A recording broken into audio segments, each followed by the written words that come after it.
Syracuse got a big visit from a big name in Washington today. A local nuclear power plant is shutting down, and we'll take a look at recent developments in the climate policy in the United States. Let's get the conversation started.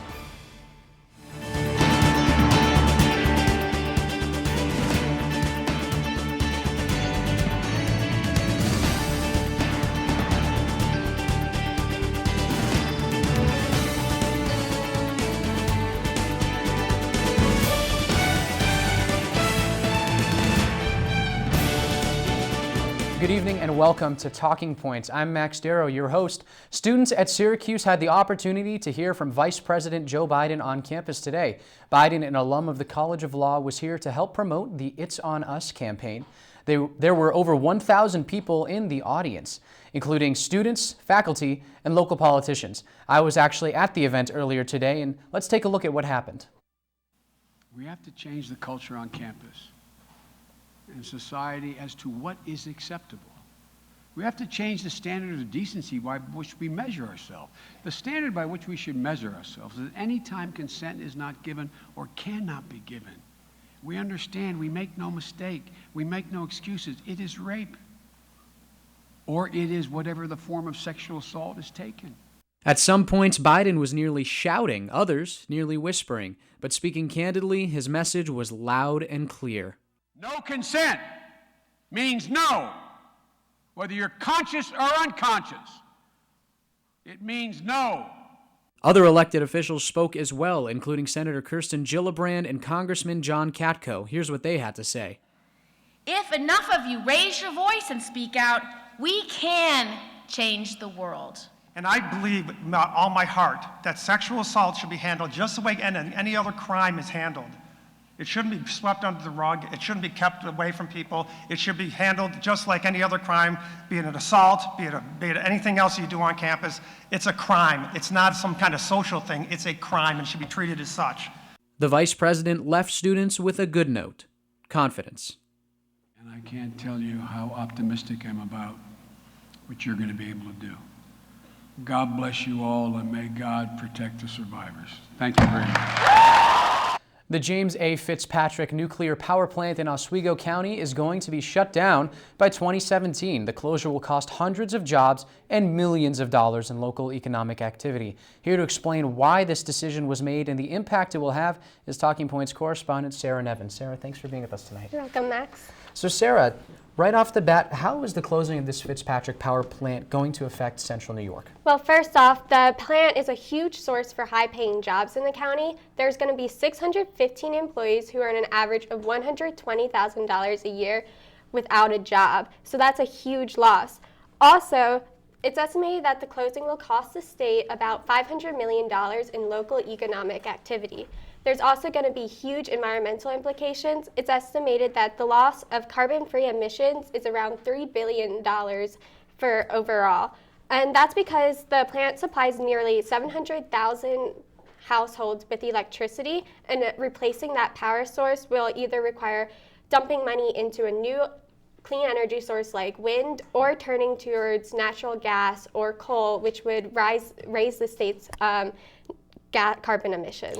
So the power plant was supposed to stay open for another 20 years. Yeah. Why did the Energy Corps, the owners of the plant, decide to shut it down so early? Well, Entergy says that they're going to save around $275 million over the next 5 years because the plant isn't profitable. It actually loses them around $60 million a year due to a lot of reasons. One of those is price formation, where households who are paying for electricity at a way lower cost than they should be, and that's bringing down their revenue. Also, lower natural gas prices and other power plants are increasing competition and lowering revenue.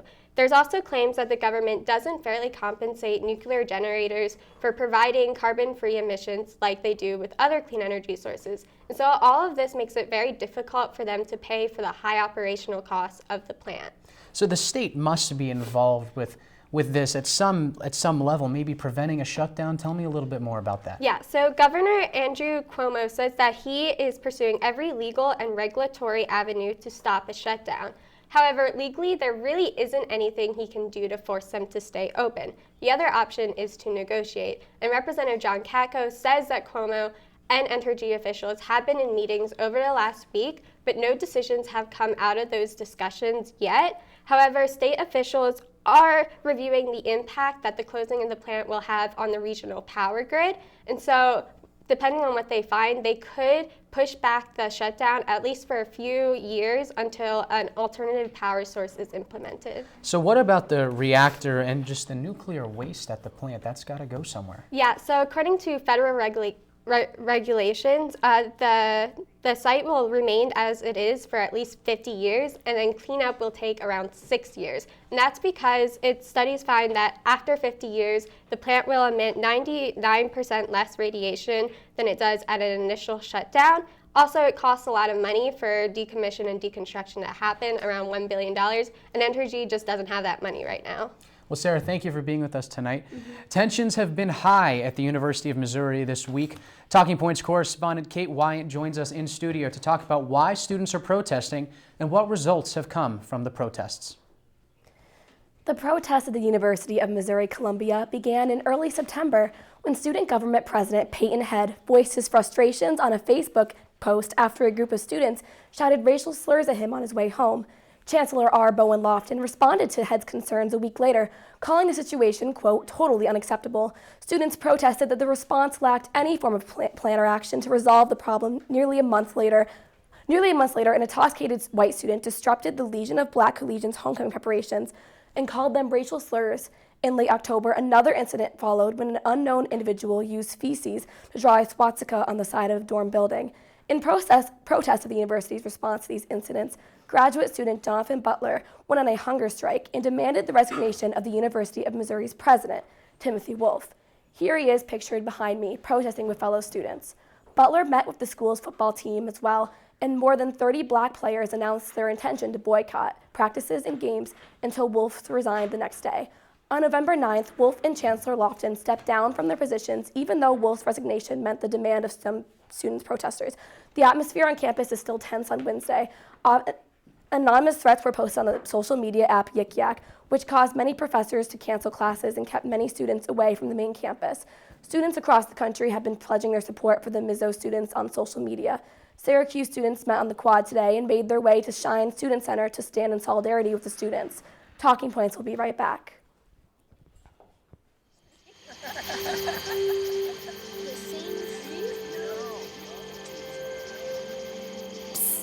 They're coming.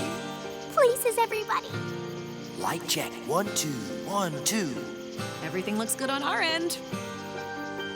And lights. Come alive with the forest. Visit discovertheforest.org to find a forest near you.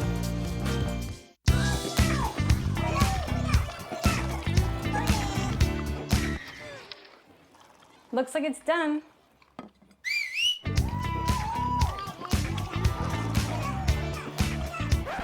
Don't let salmonella get funky with your chicken. On average, 1 in 6 Americans will get a foodborne illness this year. You can't see these microbes, but they might be there. So learn the right temperature to cook each type of meat. Keep your family safe at foodsafety.gov.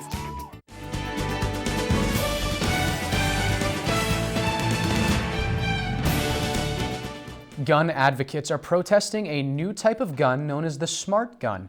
We now turn to correspondent Nina Leeds to find out why they're unhappy. A smart gun is one that uses fingerprint recognition and only shoots when its owner presses the trigger. There has been a discussion about smart guns for over a decade. They were discussed a lot during the Clinton administration in connection with defense. Recently, smart guns have appeared in the news in correlation with the James Bond movie Skyfall, in which James Bond is saved with the help of a smart gun. While this technology may not be helpful in all situations involving gun violence, such as mass shootings, advocates predict that it may help reduce incidents of suicide, accidental shootings by children, and the number of stolen guns. Smart guns aren't currently being produced by any large gun company in the United States, and most U.S. dealers are opposed to selling them. Much of the opposition stems from the National Rifle Association and the gun lobby. Gun supporters are afraid that technology like smart guns will be a gateway to stricter gun regulations in the future. They fear that as smart gun technology advances, it will eventually lead to a law that makes smart guns the only types of guns that are legal. Pro-gun advocates have expressed concerns over the technology, claiming that they may actually be less safe than the guns available in the market today. Supporters of the technology claim that smart guns will most likely become more popular over time as the technology continues to develop. In the coming years, it is likely that we will be hearing more and more about smart guns, and not just in the context of action movies like James Bond. Thank you, Nina. Now, Science for a Sustainable Future was the theme of World Science Day this past Tuesday. This comes only weeks away from the United Nations Conference on Climate Change, which is taking place in Paris. Individuals, organizations, and countries have released climate policies relating to the main goal of the UN conference. Here to discuss these policies, the climate conference, and the future of climate policy and relations, our Talking Points correspondents Mike Riccardi and Thomas Beckley-Forrest. Gentlemen, thanks for being here tonight. So, Mike, we're going to start with you. The United States and Canadian climate policies are already setting the tone for the upcoming talks. So, as you know, President Obama denied Keystone, and a large part of that was that he said it wasn't good for the future of the U.S. climate-wise, and it also wasn't good for the future of the U.S. economy, which places a stress on not only is climate change an issue, but it also we need to help our economy on the way while doing that. And also in Canada, they proposed the LEAP, and this was proposed by the Canadian Union of Public Employees. And this also called for the combination of a strong economy while also combating climate change. Then on World Science Day, it was more philosophical. It was more about on how we could, innovate people and create change that way. And the whole credibility of and legitimacy of people who oppose kind of clean energy programs, or no, rather oppose fossil fuel programs on the grounds of future economic stability. There's a lot more credibility there because of the increased affordability of renewable energy like solar panels. In 2007, they were 80% more expensive than they are now. So, Thomas, countries like the United States and China have actually already announced their goals, while other ones like India have not. Well, there has been, a lot of announcements. The European Union has come out with a very ambitious plan to cut 40% of their emissions by the year 2030. The U.S. has made, a quarter promise. China has made, promises to peak by 2030.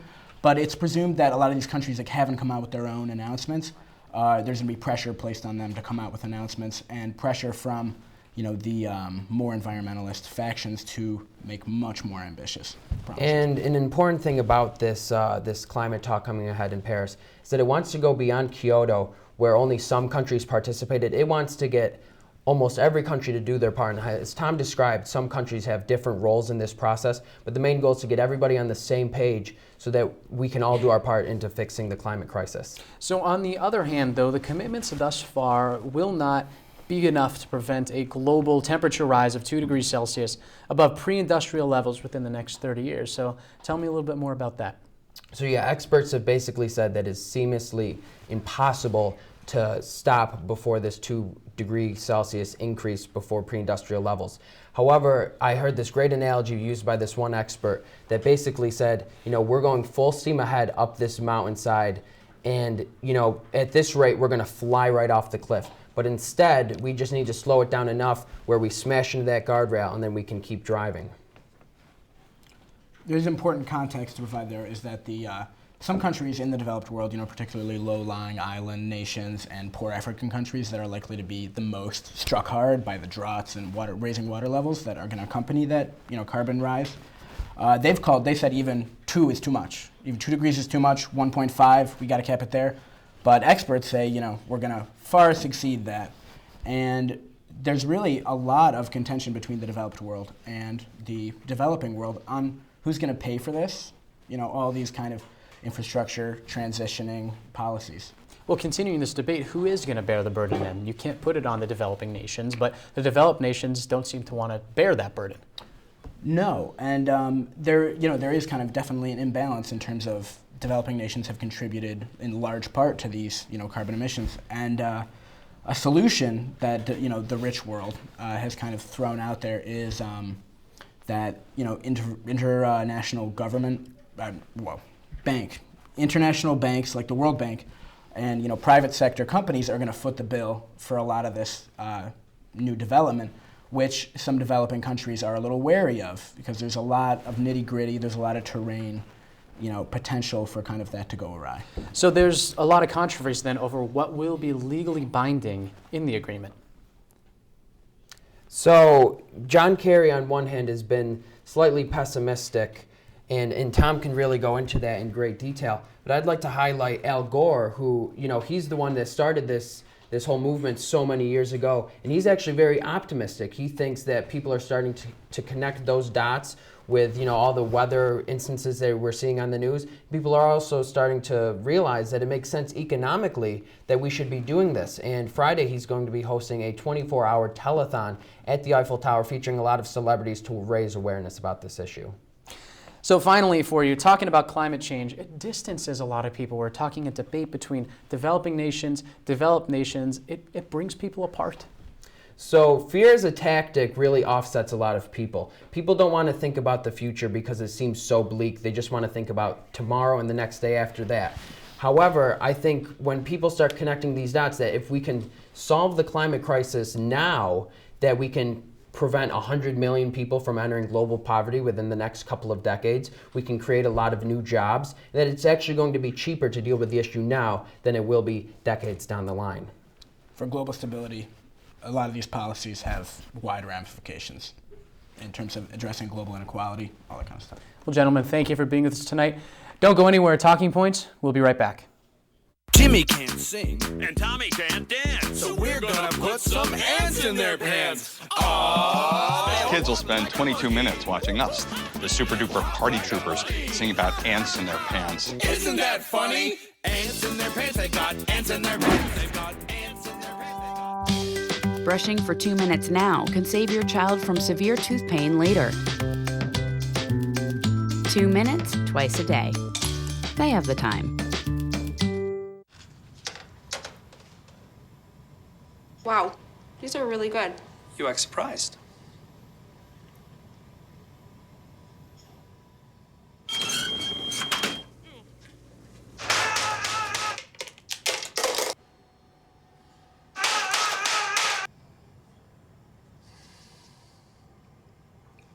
Practice makes perfect. You don't have to be perfect to be a perfect parent. There are thousands of teens in foster care who don't need perfection. They need you.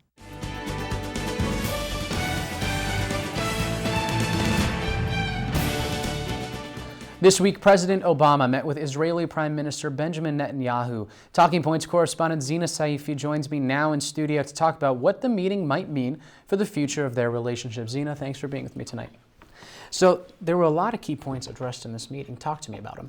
So this has been like the first meeting they've had in quite a while together. And the first thing on their agenda was discussing how they're going to counter Iran's support for Hezbollah and Hamas. And that was a bit surprising for some people because they assumed they were going to be talking about the whole nuclear deal, but that actually wasn't really addressed too much.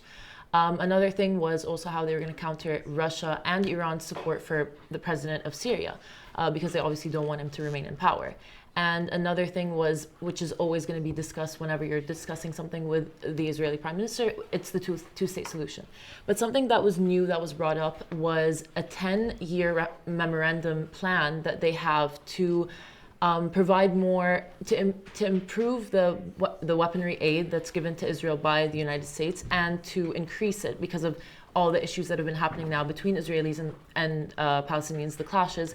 They fear that it's not very safe anymore and that always the safety of Israel is going to be on the top of their agenda for the United States. So talk to me, each side has to be getting something from this meeting. Tell me what's going on. Yeah, for sure. On Obama's side, there has been like talk for some time that their relationship with Israel hasn't been too steady. So I think now that he's approaching the end of his term, this is going to be a good thing for the United States and for his reputation that he patched up those issues. Another thing is also that after they talked, they didn't really address the whole nuclear issue with Iran, but Netanyahu made it clear that he is now accepting the situation. He doesn't condone it, but he's accepting it. So that's also a good thing for Obama that he managed to get past that. On Netanyahu's side, it would for when Iran was going to make its speech for the UN, he met with a lot of Republicans to talk to them on the eve of the speech about how he wants to tell everyone that he is so against it and that everyone should agree that they should not agree to go through with this deal. And a lot of the Democrats and the American Jews weren't too pleased with that. So that was a way, this meeting was a way for him to kind of address those people and let them know that he is back to being on good terms with them. And obviously after they decided that they're going to have this 10-year memorandum, that's a good thing for him because he has more aid.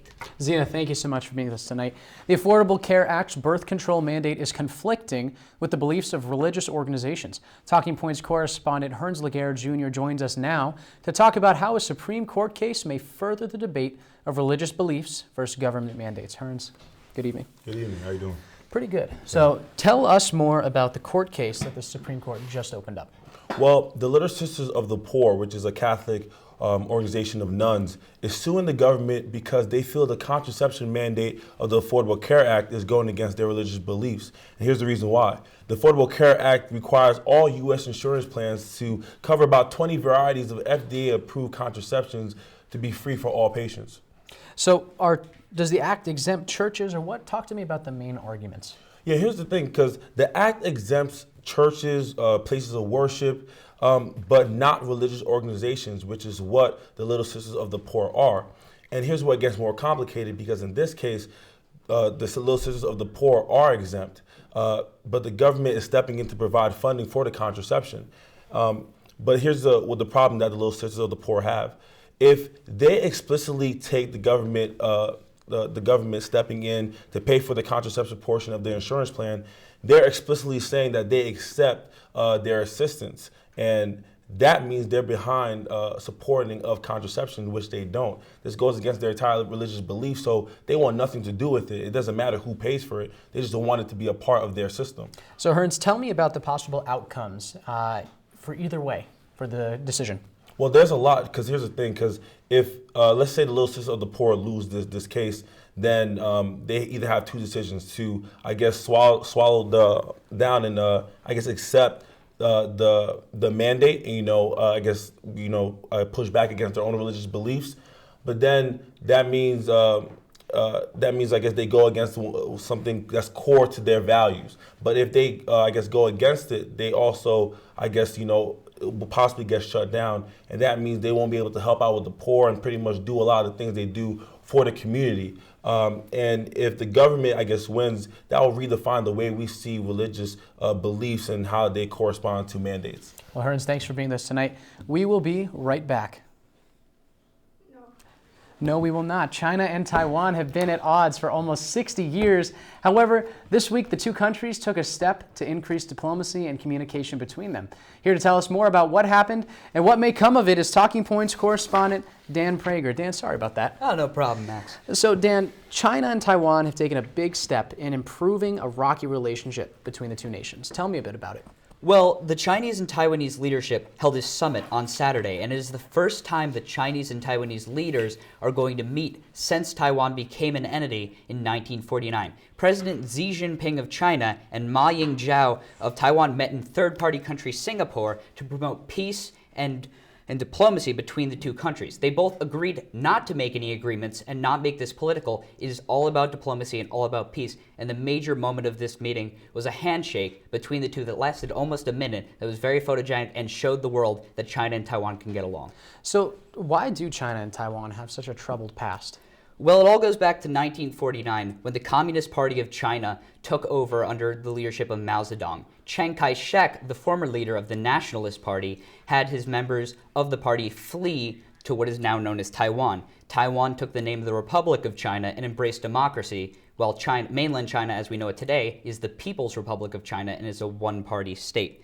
Now, here's where things get a little confusing, because both countries claim that there is only one legitimate Chinese government, which is called the One China policy. It basically says that China believes that Taiwan is a Chinese province, but the language of this doctrine is so confusing that Taiwan is also able to say that China is a Taiwanese province. So both can say they own each other. Most of the world sees it as China owning Taiwan, but the rules are confusing and ambiguous enough that they both can act as their own sovereign nation. All right, well, Dan, thank you for being with us tonight. When we come back, we're talking the road to 2016. Don't go away. If you see news happening on campus in Syracuse or across the nation, call the Citrus TV Newsroom at 315-443-1177 or tweet at Citrus TV News, your campus news leader. Staring contest! You still got it. I know. Come alive with the forest. Visit discovertheforest.org to find a forest near you. I grew up in the housing projects of Cleveland. I didn't even know that life could be any better than it was. Education for me has been a way to get away from the agony of what was normal life. I want to be able to impact the community, not just look back on where I came from, but to reach back to where I came from and pull some people up with me. My name is David, and I am your dividend.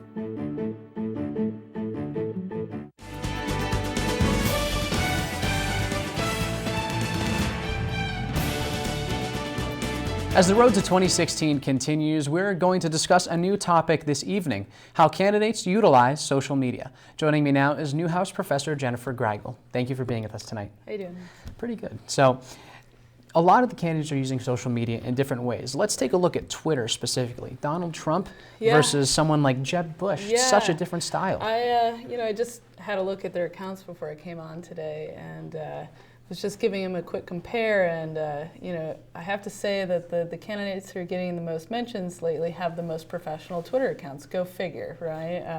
I was out on Jeb Bush's account, and it just looks like he needs to hire a whole new social media team. It just doesn't look professional. And Trump, he is out there. He is, most of his pictures of him on the media, giving interviews, he's looking very presidential, if nothing else. So I think, presentation and execution on social media really resonates with people. It's where a lot of eyeballs are for this election. So talking about this election then, has there been an increase in the use of social media since 2012? I don't think you could deny that. I think that's a first place that candidates need to think about when they're starting their campaigns. A lot of them will even announce it. You remember way back to Hillary Clinton at the beginning of her campaign. She came out with that amazing video, and a lot of people saw it on social media. That was the game plan. And in past campaigns, you saw some social media use. I think President Obama did an amazing job. He will be known for his social media campaign. But I think it's at the forefront now and not an afterthought.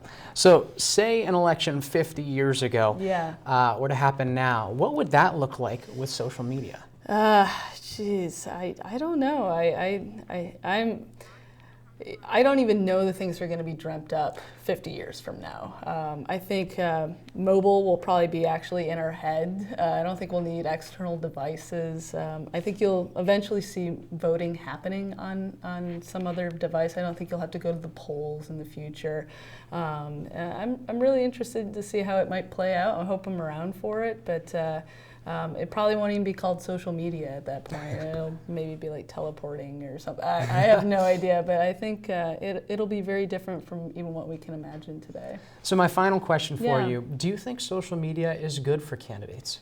I think it's good for some candidates, those who know how to not say inappropriate things with a mobile phone pointed in their face.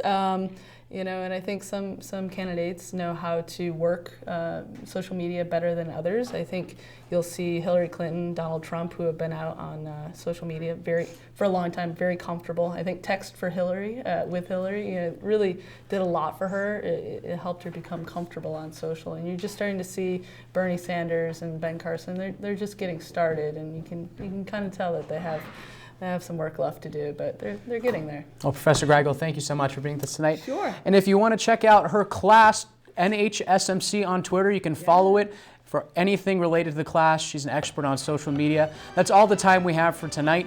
Thanks for joining us on Talking Points. I'm Max Darrow. Enjoy the rest of your evening, Syracuse.